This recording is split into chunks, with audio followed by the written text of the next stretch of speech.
Γεια σας.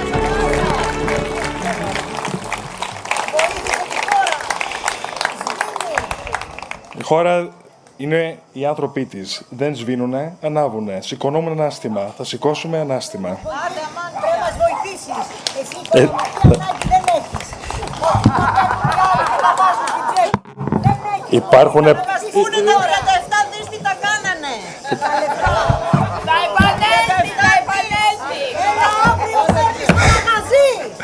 Αύριο παίρνεις στο μαγαζί. Το πάθος θα το βγάλουμε αύριο στην κάλπη. Σήμερα είναι μόνο λόγια. Αύριο είναι το πάθος. Αύριο σου δίνουμε το μαγαζί. Και με τη βοήθεια του Θεού θα κυβερνήσεις τη χώρα. Ευχαριστώ πολύ. Ευχαριστώ. Φίλοι και φίλες.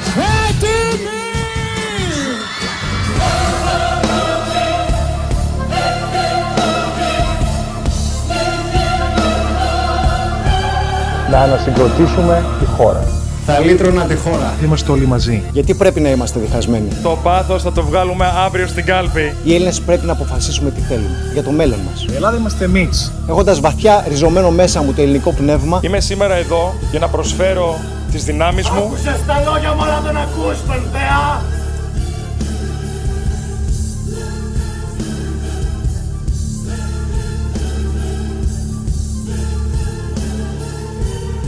Οι μεγάλες τομές που έκανε ο Αντρέας Παπανδρέου.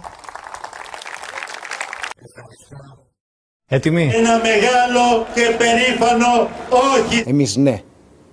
Είμαστε. Ο σπόρος που δεν πεθαίνει ποτέ.